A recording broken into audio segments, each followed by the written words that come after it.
تو کھانے کے لیے آپ نے گھر میں کہلوایا. جی. فبعث إلى نسائه فقلن ما معنا إلا الماء نو گھر تھے، 9 گھر کے اندر سوائے پانی کے کچھ نہیں تھا. جی. فقال رسول الله صلى الله عليه وسلم من يضم أو يضيف هذا. ایک بات درمیان میں عرض کر دوں، مولانا سعد صاحب نے بھوپال میں تقریر کی ہے کہ دعوت اور تعلیم دونوں سنت کے راستے سے ہٹ گئے ہیں، اور مثال اور دعویٰ کیا کیا ہے کہ صحابہ کرام رضی اللہ تعالیٰ عنہ خود رسول اللہ صلی اللہ علیہ وسلم کے گھر کا انتظام کرتے تھے. یعنی طالب علم کی یہ ذمہ داری ہے کہ وہ استاد کی کفالت کرے. کہتے ہیں کہ صحابہ جنگل جاتے تھے، لکڑیاں کاٹ کے لاتے تھے، اس کو جلانے کے قابل بنا کر فروخت کرتے تھے، اور رسول اللہ صلی اللہ علیہ وسلم کے 9 گھروں کے اندر تازہ بکری کا گوشت روزانہ پہنچاتے تھے. یہ ہے یعنی بحیثیت استاذ کے کہ یہ شاگرد تھے اور استاذ کے گھر میں تازہ روزانہ بکری کا گوشت پہنچاتے تھے. اور ہم جو روایت پڑھ رہے ہیں اس میں کیا مل رہا ہے؟ اس میں یہ حضرت عائشہ رضی اللہ عنہ فرماتی ہیں کہ ایک چاند نکلتا تھا، دوسرا چاند نکلتا تھا اور تیسرا چاند نکلتا تھا، اور رسول اللہ صلی اللہ علیہ وسلم گھروں میں آگ نہیں جلتی تھی. اور یہاں آ رہا ہے کہ 9 گھروں میں حضور صلی اللہ علیہ وسلم نے آدمی بھیجا ہے، اور سب جگہ سے جواب کیا آ رہا ہے؟ ما معنا الا الماء، ہمارے پاس پانی کے علاوہ کچھ نہیں ہے. یہ کیا حدیث کی تحریف نہیں ہے؟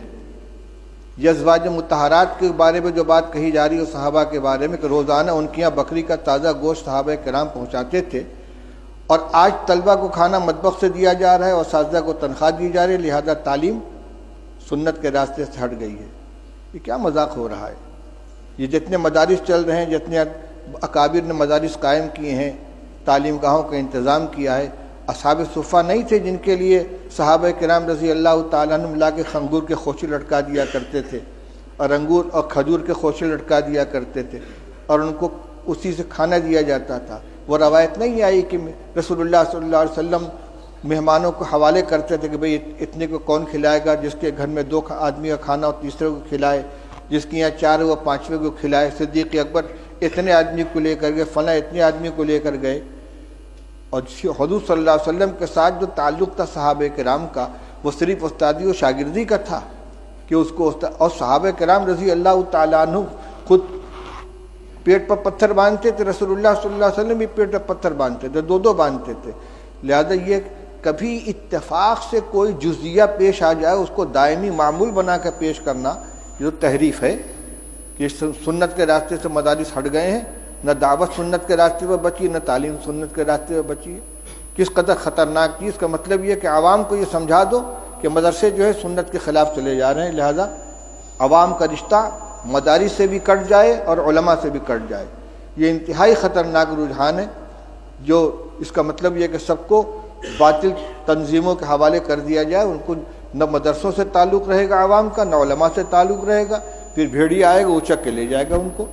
اس پہ مجھے یہ یاد آیا کہ صحابہ حضور صلی اللہ علیہ وسلم نے ایک مہمان کے لیے گھروں کے اندر کہلوایا ہے، تو سب جگہ سے یہی شکایت آ رہی ہے. حضرت انس رضی اللہ تعالیٰ عنہ کی روایت پڑھ چکے ہو کہ بدبودار جس میں مہک پیدا ہو گئی تھی، ایسی چربی لے کر حضور کی خدمت میں پہنچے ہدیہ کے طور پر، اور کہتے ہیں کہ رسول اللہ صلی اللہ علیہ وسلم کی 9 ازواج مطہرات تھیں اور کسی گھر میں کھانے کو نہیں رہتا تھا. آپ نے وفات کے وقت 30 سا جو یہودی سے ادھار لیا ہے، اپنی ذرا اس کے پاس آپ نے رکھی ہے. کس زمانے میں یہ گوشت دیا جاتا تھا بھائی کہ وفات کے وقت حضرت عائشہ حضرت رسول کریم صلی اللہ علیہ وسلم مقروض تھے یہودی کے اور غلہ تھا. حضرت عائشہ رضی اللہ عنہ کی روایت پڑھ چکے ہو کہ آدھا وسق جو تھا میرے پاس، رف پہ رکھا ہوا تھا، اس میں سے میں کھایا کرتی تھی. ایک دفعہ تول دیا تو سب ختم ہو گیا. یہ جو کو کھایا جا رہا ہے پکا پکا کے، اور یہ تازہ گوشت روزانہ پہنچا رہے ہیں. افسوس ہوتا ہے اس طرح کی حرکتوں کے اوپر. چلو پڑھو روایت. فقال رجل من